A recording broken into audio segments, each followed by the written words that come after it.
Welcome to the Baseball Alliance podcast. It's March 19th, 2017. This is our first version. My name is Sean Morash. I'll be your host.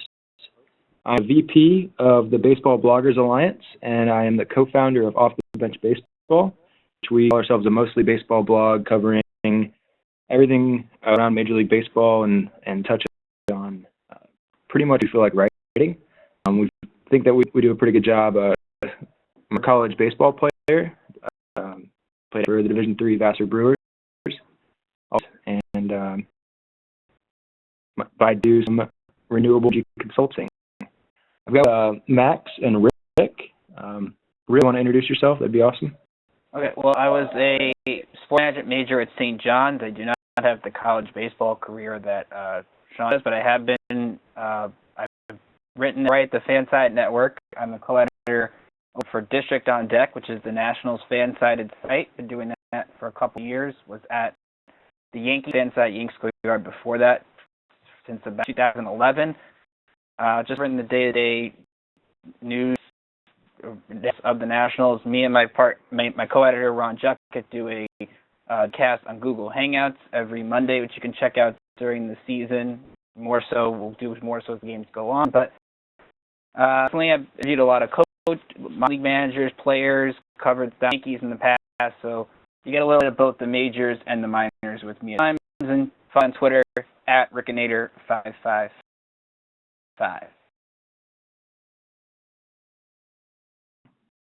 Sure. Max, you want to give the people your background? Sure. So my name is Max Frankel. I co-founded Off the Bench with Sean. And I was a player for the Vassar Brewers. I was a pitcher, though, for 4 years there. And mostly introduced Off the Bench, but we do our best to take a look at some of the areas in baseball from time to time that don't get the big cover on ESPN, maybe a different look at it. I'm happy to be here with the BBBA podcast, and you can follow me on Twitter at OTB_Max. Yeah, I forgot to give my Twitter plug. But it's BB_Sean. So here we're getting started again. Rick was with the previous generation, which went by BBBA Live, Baseball Alliance podcast. The idea is that we're gonna together weekly with different people throughout the BBBA and potentially other maybe some famous bloggers. But the idea is to highlight some of the work that's going on throughout the Baseball Bloggers Alliance and more generally baseball. So we're hoping to cover kind of two things with this introductory podcast. One is the World Baseball Classic. Last night we had some between Team USA and Dominican Republic. I'm going to touch on some of our best moves from the offseason. So last night, basically, I didn't all night, but I ditched Giancarlo Stanton destroy baseball. So what's happening? It's something because Dominican is good. That team is stacked. Like the up and down, the lineup is just like after All-Star after All-Star. And then Cano batting 2-3 is just sort of not fair. And then have Puerto Rico beat them, and then the U.S. beat them in a do or die. It definitely that this is the best U.S. team that we've put together, even though Kershaw and Trout. I think beating Dominican was quite an accomplishment. Credit to the starting pitching in particular. I mean, the last couple of games, sure, the U.S. lost to Puerto Rico the night before, but the way Chris Archer pitched in round one and the way Marcus Stroman and Danny Duffy pitched the last two nights, getting into trouble in the first inning. Stroman gave up 6 straight singles on Friday. Even to get fifth inning at that point is impressive own right. And Danny Duffy last night, that game looked like 5-0, 6-0. The way the Dominican set up, like you said, Max, and the way for Duffy to get out second and third, nobody out. It just sets the tempo for this team. I mean, we can talk about the lineup and who should be there and who should be playing in it. But I think the starting pitching has been the story for Jim Leyland's squad. It's in the WBC because of the pitch limits. Your starter really only like a 4-inning guy. really all about can he get those first four and limit the damage. It's just a bullpen game. It's sort of a different dynamic than we see during the regular season. Of the Team USA kind of throughout that pitching philosophy. It's not just W or any of the guys that have started. It's about 1 through 25, whatever the WBC roster limit is. But each Team USA guys is good. You don't compete or at second base like on Team Canada, but you have I adore. you have a solid roster from top to bottom, which just events up, and it kind of last night. Relying a lot on guys who are struggling. Stanton, Andrew McCutcheon picks up a big 2-run double in the 8th to get that insurance runs in. We've seen a lot of Leland relying on these guys that are struggling. You look at the numbers last night. That was an interesting play that Leland made because Stanton coming into that game against Irvin Santana, I think it was like 1 for 14 and 2 for 2 with a home. So it just made Leland, it sometimes hasn't pushed the right buttons and maybe hasn't looked at the numbers as much. But short term, you just kind of have to go more with your gut. Maybe Leland's the kind of manager that can do that. I think March, you got to take a lot of those numbers with a grain of salt. I think that even if Stanton's not seeing Santana well throughout his career, maybe Stanton's swing isn't the same as it would be in July, and certainly Santana's breaking stuff isn't the same as it would be in July. You go with the hot hand. I think you go with, sure, I guess there's some gut in it, though I hesitate to say that. I Stanton should have been hitting higher in the lineup, especially when you talk about Eric Hunter hitting consistently in the middle of the lineup. I'm really excited to see that home run. Obviously possible because he was hitting 8th, but such a missile. Well, I agree with that point, Max, and I think that's why the U.S. pitching situation has carried them. Traditionally, early in spring, pitching is of hitting. We saw today the rate to the Phillies, the perfect game. Did I have that right? Yeah. Yeah. I mean, the part ahead of the hitting.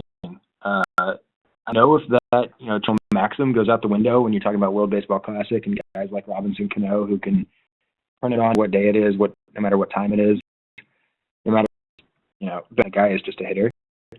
And added kind of motion associated with representing your nation. But I think pitchers are just more prepared than the hitters. So I agree, Max.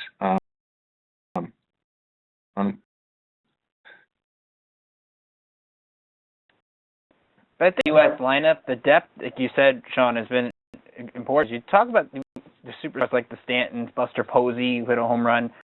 Adams has been, not Carrick, I've been struggling to try to find a nickname for Adam Jones because David Wright's Captain America. But I'm liking the play of Christian Yelich, who was locked in the first round, had the RBI double last night, and Brandon Crawford. Despite a defensive error in the first inning, he aims to bounce back. Yes, he should have been out at third base Friday night, but he was kept that rally alive in the ninth inning against Puerto Rico. And I think it's that kind of guy that Leland can put anywhere in the lineup. And you're starting to see why this is one of the top shortstops in the National League, because he plays good defense, he's a contact hitter, and just be the do-it-all kind of guy that the U.S. team needs both defensively and offensively. Yeah, both have been locked in. As I was watching the game last night, if I was making just an All-America team, not worrying about whether or not players wanted to play, just picking who I wanted, I'm not Christian Yelich would even be on the roster, but he's locked in right now. Goes back to that thing about this tournament's held in March, and where are these players in their preparation for this season? He's clearly in a position where he's ready to go. Not only is he making hard contact, he's going the other way. That goal he hit last night into the left center field gap, he made it a heck of a lot easier than it was.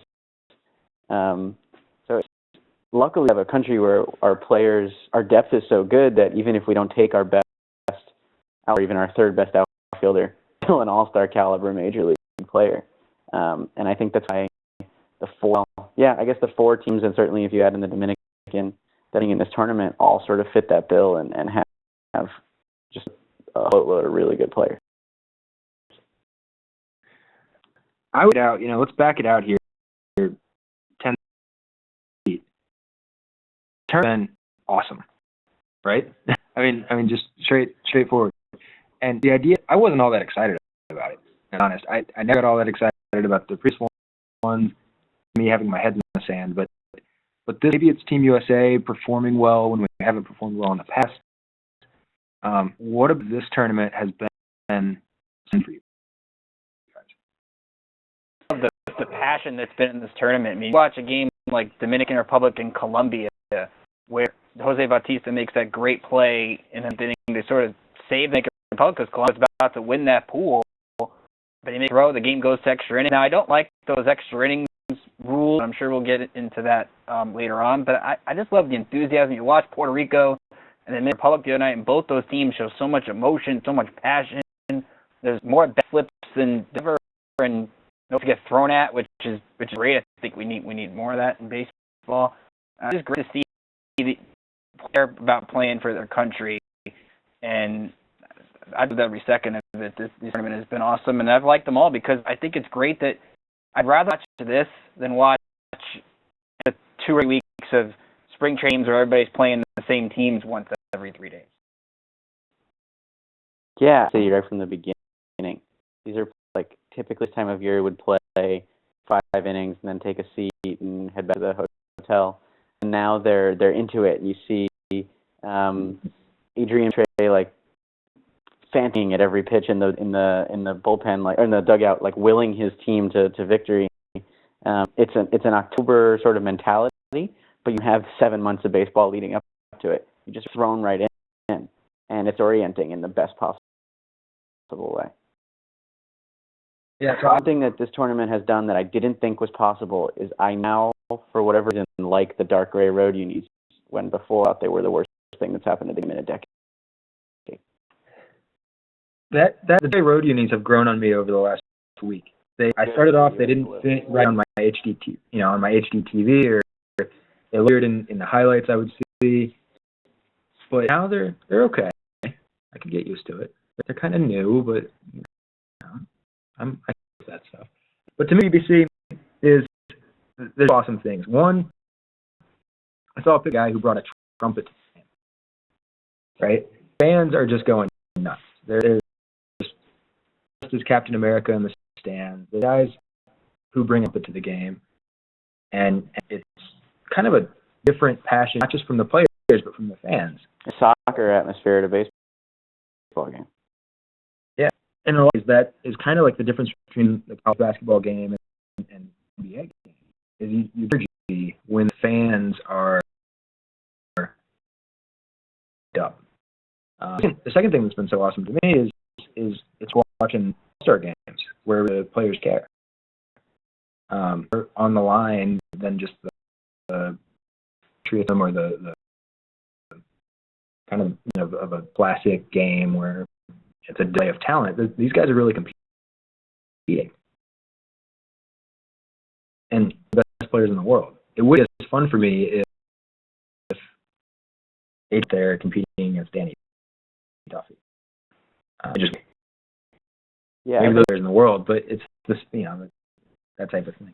The talent makes a big difference. The fact that Puerto and the Dominican Republic and the U.S. and even their lineups are just filled with not just players we know, but like the best players, the biggest names. Made Israel fun for a different reason because we don't need the players, or very few, and see them succeed. It makes Japan fun for a different reason because players are obviously spectacularly good, but we don't really know any of the names. But in the Dominican, U.S., and Puerto Rico, there is an all-star lineup, and so different teams are fun for different reasons. Another thing I like about this tournament, you mentioned, Israel's been the great story because you look at guys like Jason Marquis, who had a career, and he had a good tournament in the way that team came together and had some big wins. The Netherlands, to me, you look at the Netherlands and Puerto Rico, which ironically is going to be the matchup tomorrow night or May at Dodger Stadium. You look at the infield for the Netherlands with Bogarts and Didi and Pope, and then you look at Puerto Rico's infield with Correa playing third, and it looks like the third position sometimes the way he makes those great plays, and Baez and Lindor. I mean, the young talent that is in this tournament for those two countries in the infield is remarkable. It's really middle and but Ozzy Albies, would he be on Team Netherlands maybe the next time this is around? Is he a style kid? 100% sure. As a fan, I'm gonna go ahead and put him on Team Netherlands in 2021. But it to the list of middle infield talent that these two names are gonna have, for the next. How are we going? Curtis was playing third base at one point. There was many teams that have the talent to bump Correa off short. Hard when you have Machado on the same left side of an infield. It's really something. Is it hard? Or is it kind of fun? I think it's yeah. In an effort to not exhaust the WBC talk, because we're like, that's kind of in baseball is going to be talking about, and as the Baseball Bloggers Alliance, we understand that we fit a different niche. We're going to, in the trench fashion, zig. The rest of the baseball community is zagging. So Rick suggested that we go through our best moves of the off season. I think go forward in the next 2 weeks leading up to today, we'll run an American League preview in a podcast and a National League preview in a podcast. But take a larger look and guys with our best and probably that's how that situates the team for the 2017 season. Wants to lead off here. Rick's idea. I'll start off, and the move that has modified this off season. Mark Melancon to the Giants. You watched that down the last season where the Giants were struggling to find a closer. Joe Nathan was closing games at one point in September, and that didn't work out well. Just go back to Game 4 of that NLDS. If the Giants had any closer, they could have that game, got to a Game 5 at Wrigley, and who knows, maybe the dream Cubs World Series doesn't happen. You add Melancon in the mix, who is not a guy that's going to throw 100 like a Aroldis Chapman, but he get the job done consistently. You rarely see him blow 2-3 saves in a row. He's came over to Washington at the deadline last year and just did his job and was very successful at it. And at the same time, it kind of gives the Nationals a big question mark of who's going to be that closer for them now, because they miss out on Melancon, miss out on Jansen, on Chapman, and not going to get David Robertson. So now to figure out if it's Blake Trinan or Coda Glover or Sean Kelly or whoever that makes. Eddie Romero, who they got, has looked really good in the WBC, but kind of weakens them a little bit. And the National League really has so many tenders with the Cubs, Mets, Dodgers, and Nationals, at least now. We'll see who emerges during the season. But as long as Cisco has that consistent closer, again, it's an odd-numbered year, so you have to consider the Giants might find their way into contention, and having a good closer with that starting rotation should definitely help. Yeah, Matt's lack of closer has been under discussed this winter. On one hand, I think certainly the myth of the proven closer. But on the other hand, the Nets don't really even have all that many quality candidates. You threw them. I think Blake Trinan is talented. I think Coda Glover will be great. But I'm sure that those are guys that a team with World Series aspirations can rely on. It'll be interesting to see how they fill that Melancon hole. Yeah, I agree with this in a right, not in a complete vacuum with Mark Melancon, a 1-year-old relief pitcher, right? So he's been the last 4 years. I pulled up his baseball reference page. The last 4 years, he's pitched 290 innings with a 1.8 ERA, consistent throughout. Job, everything, but he's 197 games over 4 years, and I get a guy who is powering force, $62 million. Yes, this shift of power that the taken the closer from the Nats and more from top to bottom and hurt the rival while also improving themselves. But it's a guy who is maybe 2 or 3 miles an hour from being hurt. That's tough. Looking at it, competing against the Dodgers, because LA did an excellent job this offseason. They brought back Jansen. They even brought in Sergio Romo from the Giants to strengthen that role. So San Francisco really needed to find a bullpen mix, and maybe that deal hurts long term, at least for this year, even in the next year. It allows sort of those other relievers in the Giants bullpen to settle into other roles, because when you don't have that closer, you kind of see who's the eighth inning guy, who's the seventh inning guy. You got Bruce Bochy trying to figure out who do I trust, who do I not trust. At least Bochy kind of knows, all right, I have this guy here in the ninth, and now I figure out after Samardzija and Cueto and Bumgarner finish their outings, who can I use sort of piece together the seventh and eighth inning in these games. So I think at least I think maybe long term that's a factor, as well as the case could be with Chapman if the velocity falls for the Yankees. But I do think for the next year or two, which the Giants are in a now mode. Their farm system isn't exactly the greatest out there. I will move for them knowing there's a big need and you got to go after it. The reason I brought up velocity is I seem to have in that Melanson was struggling with velocity maybe 2 years ago. Did he have that caught for some pain, some panic in Pittsburgh? I feel like if he did get through it last year, he was very good. Yeah, so the start of 2015 season, he was in the 89, 88 range for about 2 months. He was in April, and there was some pain in, but as the course of the season went on, he built up to his normal in last year. It'll be interesting to see how his for Team USA this week. Something where he's supposed to pitch in the WBC against Team Japan tomorrow, Tuesday.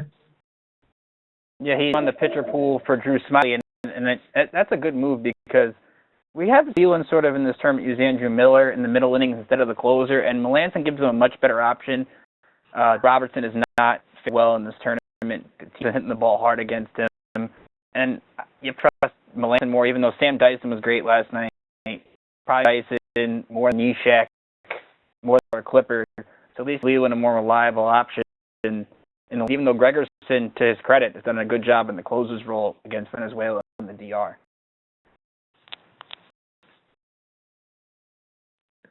Absolutely. I don't mean to pick on Melanson. I think there's red flags with him long term. Yeah, I mean, that's with anybody really. But Max, move of the offseason. I'm going to go with the Nationals too, and mine is going to be a bit, with some controversy here in our podcast about Melanson, but I think mine's a little bit more controversial. I really liked the Nationals' acquisition of Adam Eaton. I gave up a ton, Lucas Giolito primarily, but not exclusively. But I think nobody knows the Nats. Nobody knows Giolito better than the Nats at this point. And where they saw made them willing to trade him, first possibly for Andrew McCutchen, but then definitely for Adam Eaton. And I think then where the Nats are as a team, wait for just 2 more seasons with a ode to Max Scherzer and Steven Strasburg, who are only going to get older. They realize that this is their window to contend, and they think that Adam Eaton, who is an inexpensive outfielder who will play center this year, but probably will switch over to left after Jason Worth departs. They think that he is sort of the missing piece that can give them a really solid top-to-bottom lineup. And I kind of agree. The Nats lineup now through 8 has just really solid hitters the whole way. They don't have that glaring hole behind the plate. They don't have glaring hole at shortstop for sure. They are positioned where you need a primary defender. They have guys you can hit too. And I think that given how good Scherzer is and how good Strasburg is and how good Tanner Roark is and how competent the rest of the rotation is, they've really done a good job of setting themselves up to succeed now. I think that they saw maybe 5 or 6 years of 90-win seasons, or they could just go for it right now and figure it later. And the right call. You got to win when you have a chance to win, and Eaton gives them a really good shot. So I think that they defend off the Mets, and they know they're going to have to do it. This is the way they tried to do it, and I think it'll be successful. So Riven, your Nats experience, I'll let you chime in next. I have some thoughts on Eaton.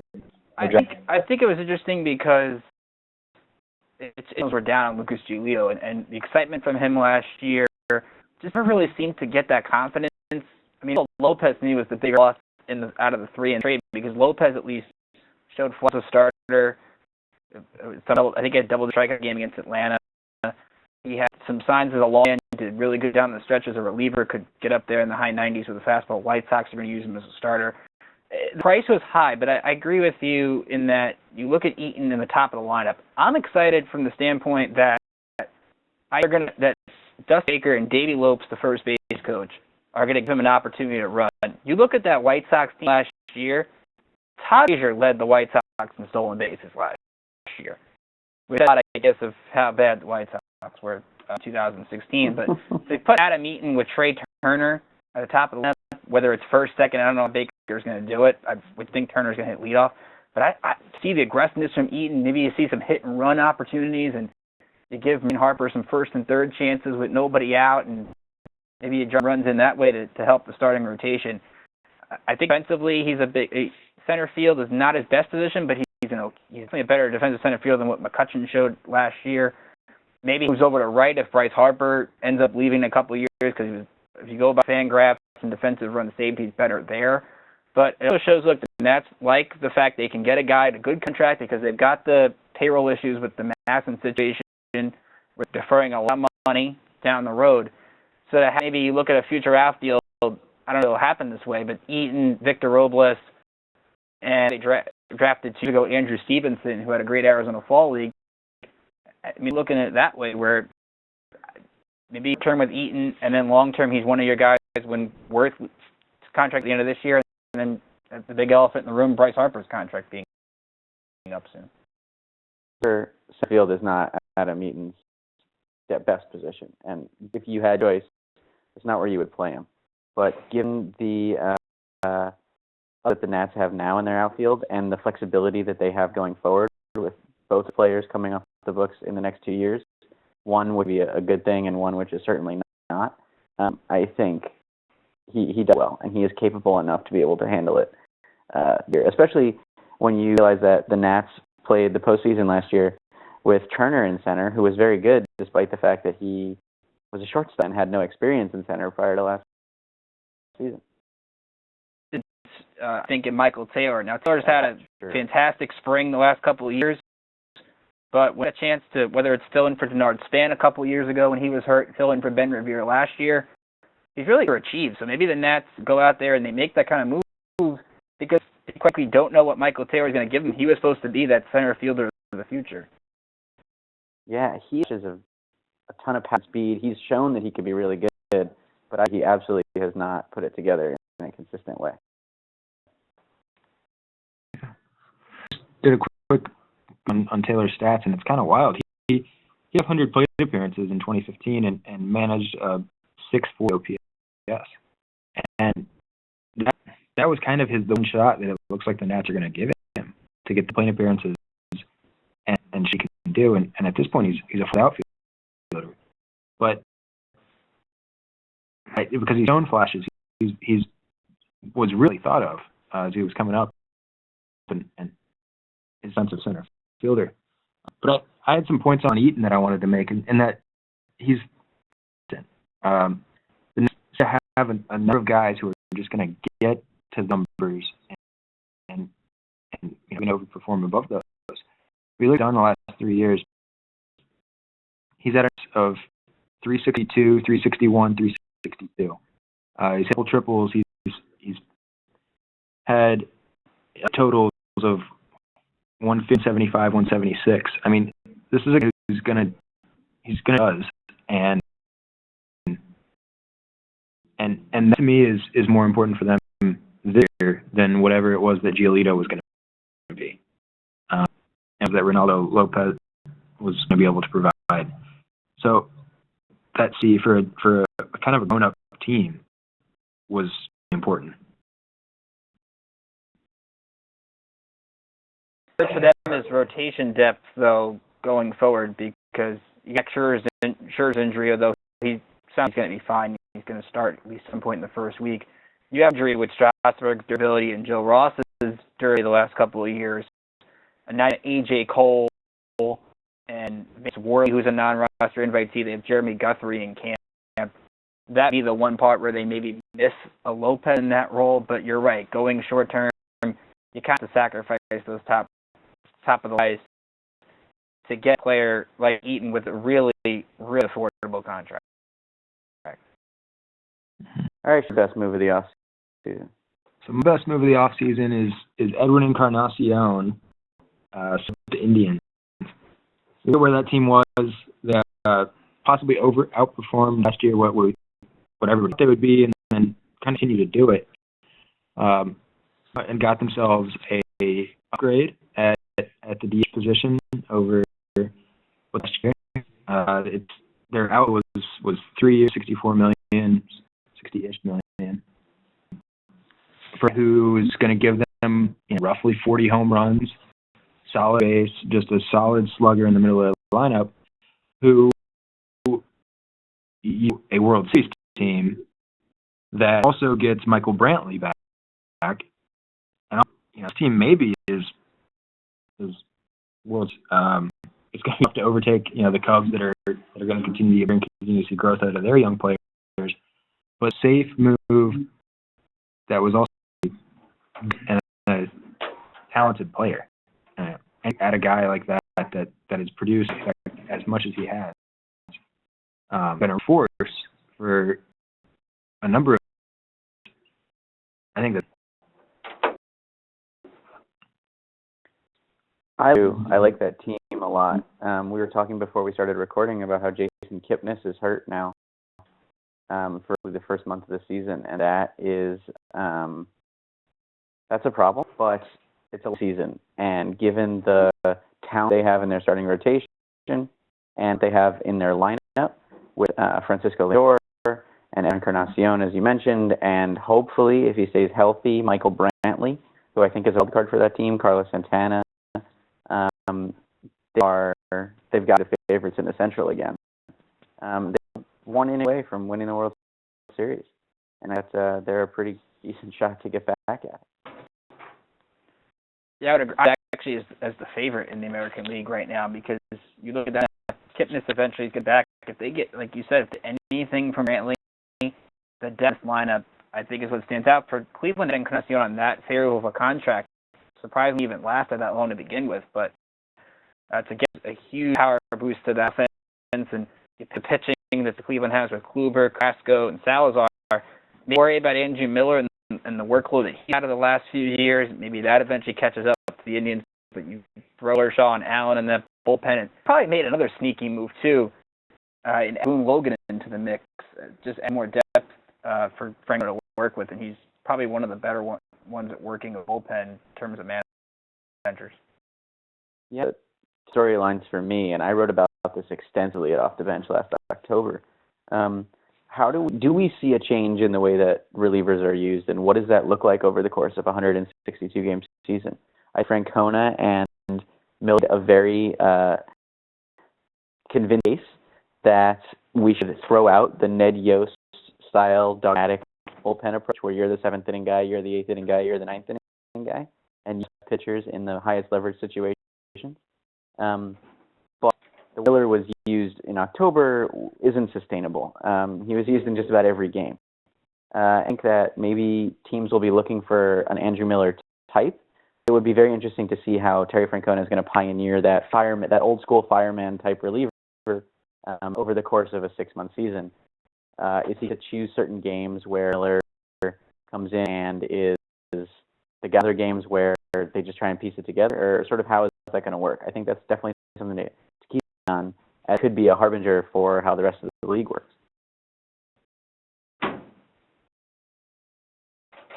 That's not talking about Encarnacion anymore. Yeah.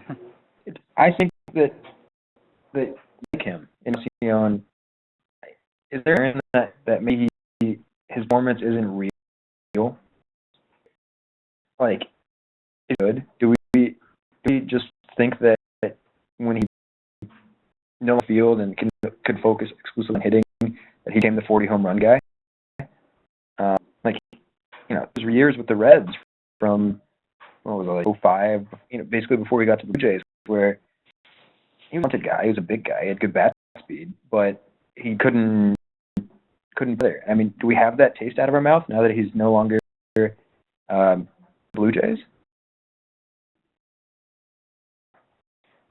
No, I mean, I think to me, I'd rather have him as an offense-only guy. I mean, I think that where Cleveland needs him. I mean, Rock Center is a good place to hit home runs. He did hit over 280 there, but the home runs kind of evened itself out last year. 20 at home, 22 on the road, so kind of guy that could play anywhere. Maybe not playing the field to hurt his value, but the team just needs another instant power slugger in that lineup, and to do it on an affordable deal. The Indians, again, they're not one of the teams who could go out there and spend a ton on payroll. And definitely probably got to. I mean, Mike Napoli helped him. This is definitely future than what Napoli would have gave him. For sure. I mean, going to your point, Sean, maybe the Scum effect, the same way there's the Coors Field effect, and we just don't know what it is. Maybe Bautista and Encarnacion, or the areas of some crazy voodoo going on in Toronto.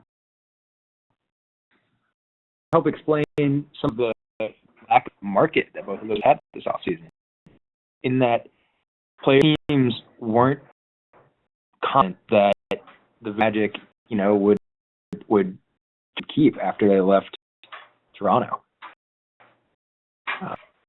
Because actually, I know you and I have talked about this.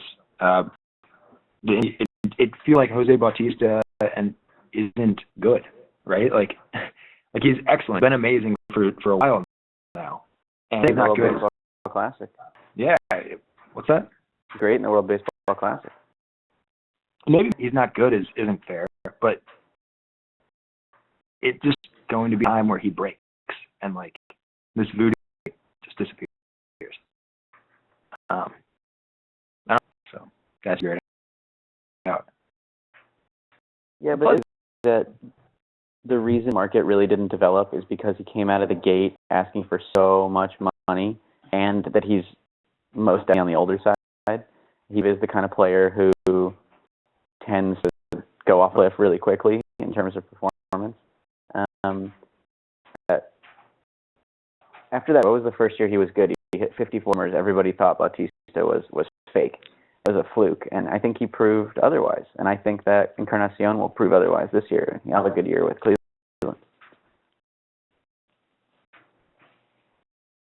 I agree there. I think when Bautista to me is interesting because that was one of those guys that, again, you wondered why his interest was there, because he is known for the dramatic hit when you need it, but the defense just hasn't been the same. I think even in Encarnacion's case, you look at where you ask for a lot of money, and there's not a lot of teams out there that can have a DH, or you look at Colorado, they end up going after Ian Desmond. I mean, Nick Encarnacion at first base in that ballpark, I mean, that would have been, the numbers would be close to Steve for Encarnacion if he, and that there's not a lot of teams willing to pay a guy who doesn't have a national team pay him at age 36, 37 to play for base. You just need that, and with a lot of American League teams that really needed a DH, it's going to hurt him as well.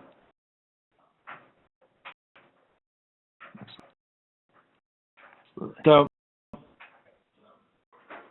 exactly, I mean, you can talk any more about this, but I need to transition to our next segment, which I just thought of as we were talking. So I'm going to spring this on you guys.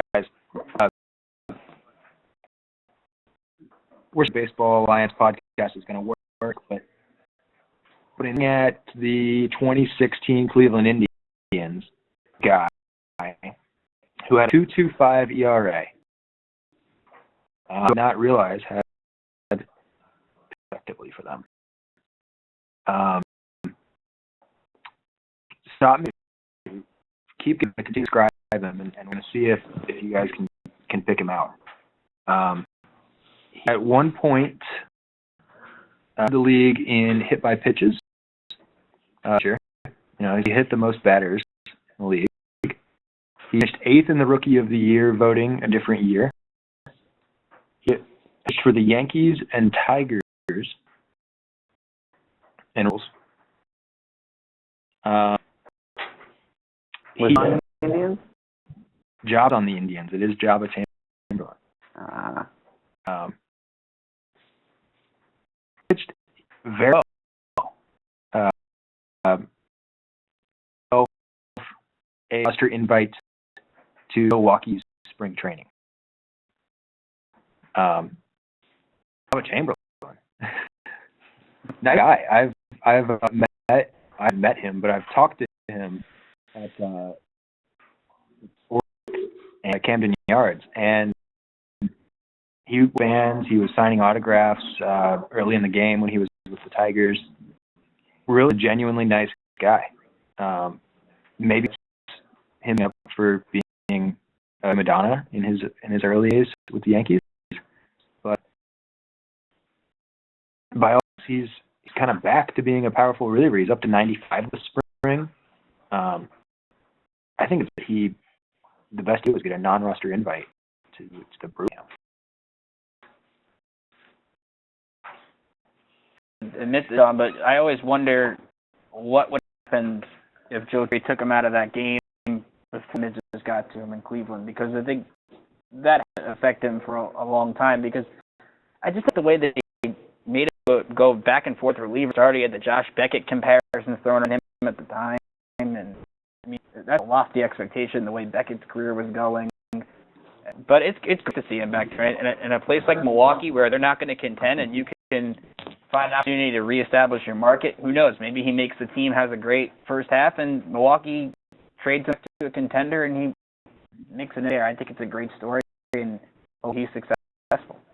Yeah, the beginning of Jabba's career was such a mess, and not really of Jabba's doing, in part. Yeah, just moving him back and forth. He was this phenomenon in New York, much like Sanchez is now. But if Gary Sanchez suddenly became a shortstop and was totally ill-equipped for it, and they said, actually go back to being a catcher, and it's just like totally screwed with his head. They kept bouncing him around from the rotation to the pen, and then when the attacked, everything sort of went to hell. And sort of why it stuck in my head that he played for Cleveland last year, because it went to me that he'd go back to the scene of crime. If I was Jabba Chamberlain, I would only sign with teams in the West. Just keep me far away from the Great Lakes as humanly possible. For him, I hope that he is throwing 95 miles an hour, and I hope that he makes it and has a great season. Yeah. So what about this segment? I mean, guess who's back type of segment, or is it a random player that Sean thought of? I think one seems more sustastainable. I like the second one. So I'm looking at Jabba Chamberlain's baseball reference here. He's pitched 1, 2, 3, 4, 5, 6, 7, 8. That's at the bottom. Oh, pitched. Of those, 1, 3, 4, 5. He's pitched under 30 innings. Is that him being and kind of stuff, or is it just being ineffective? I mean, it seems like for a guy that nothing has opinions on, and you talk to the reasons that why we should root for him. He had more contributions in the Major League Baseball. Especially since 2011. We pitched, 200. Ankle injury, his kid jumping on the trampoline. Yeah, that's what finally ended the Yankees' infatuation with him. He got hurt, and they were like, we can't deal with this. He's not been great. He's been a pain, and now he's hurt. We're done. Since then, he's been fighting ineffectiveness and injury, and he rubbed some people the wrong way. But, I mean, John Rocker had a job in baseball. I think all those things get aside as long as you're effective. So if he gets guys out, he'll stick. I don't know how old he is, but he's probably got more years left in him. It feels like he's like 50, right? But he's 31.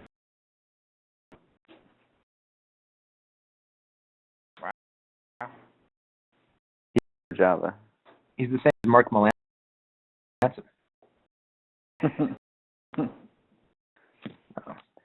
All right, we're gonna wrap it up here. We're at about 45 minutes. The idea is that next week we will have some other guests on. I will kind of be the consistent voice that the Baseball Alliance podcast listeners hear. The idea here in the next couple weeks before the season kicks off is to run through reviews for each of the team. Some representatives from across the Baseball Alliance. Thanks for joining us, Max, Rick. Thank you so much for I really enjoyed our conversation. Final word? Yeah, absolutely. Awesome. Well, thanks. Yeah. See ya.